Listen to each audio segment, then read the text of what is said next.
ओम नमः शिवाय विद्यार्थी मित्रों। आज के इस वीडियो में हम पाठ 15 खरगोश और हाथी के अभ्यास में दी हुई गई चित्र कहानी है, उसकी चर्चा आज हम करेंगे। यह कहानी आपको ध्यान से सुननी है, समझनी है। तो चलो अभी देखते हैं कहानी खरगोश और कछुआ। पाठ का नाम क्या है? खरगोश और हाथी। और ये कहानी है खरगोश और कछुए की। आप सभी ने यह कहानी कई बार सुनी होगी। तो देखते, एक जंगल था। उस जंगल में कई सारे जानवर रहते थे।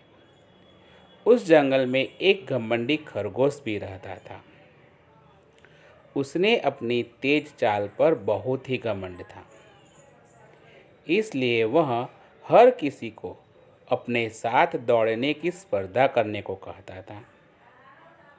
एक दिन खरगोश ने कछुए को अपने साथ दौड़ने की स्पर्धा को कहा। कछुए ने उसे दौड़ने से मना किया, पर वह नहीं माना। इस वजह से कछुआ उसके साथ दौड़ की स्पर्धा के लिए तैयार हो गया।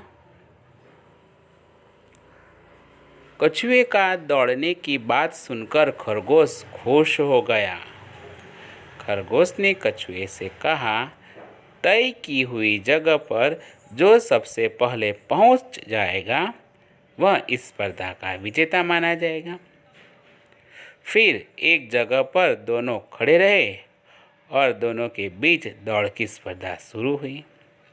जैसे ही दौड़ शुरू हुई, खरगोश तेजी से दौड़ने लगा और कछुए से कहीं ज़्यादा आगे निकल गया और कछुआ बहुत पीछे रह गया। खरगोश अपनी तेज गति से आगे ही आगे दौड़ता रहा। वह कछुए को पीछे छोड़कर उससे बहुत आगे निकल गया।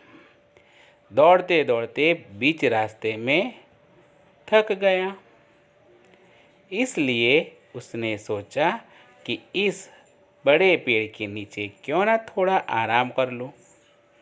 कछुआ तो अभी बहुत पीछे है, उसके आने से पहले मैं आराम करके उससे आगे पहुंच जाऊंगा। और वह यह सोचकर पेड़ की छांव में आराम करने बैठ गया और कुछ ही देर में उसे उस पेड़ की छांव में गहरी नींद आ गई और वह सो गया। कछुआ अपनी मंद गति से धीरे धीरे आगे ही आगे चला जा रहा था। आगे रास्ते में उसने खरगोश को पेड़ की छांव में सोते हुए देखा, पर कछुआ वहां से चुपचाप आगे निकल गया और तय की हुई जगह पर पहुंचकर लाल झंडी उठाई और नाचने लगा। तभी सभी प्राणियों की आवाज़ सुनकर खरगोश की नींद खुल गई और खरगोश ने देखा तो कछुआ तय की हुई जगह पर पहुंच गया है और यह स्पर्धा कछुआ जीत गया है। इस वजह से कछुआ मन ही मन अपने आप पर पछताने लगा। इस कहानी से हमें सीख क्या मिलती है? तो इस कहानी से हमें सीख मिलती है कि हमें कभी भी अपनी खूबी यानी कि अपने अंदर जो किसी से अलग खूबियाँ है उस पर कभी अभिमान नहीं करना चाहिए, क्योंकि जिस तरह इस कहानी में कछुए ने अपनी तेज गति पर अभिमान था कि कोई उसे दौड़ने में हरा नहीं सकता, पर उसकी एक गलती की वजह से उससे मंद गति में यानी धीरे धीरे चलने वाला कछुआ भी उसे हरा देता है। तो हमें भी अपने किसी खूबी पर अभिमान नहीं करना चाहिए। इस कहानी से हमें यह सीख मिलती है।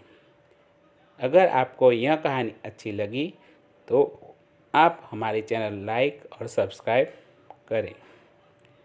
ओम नमः शिवाय।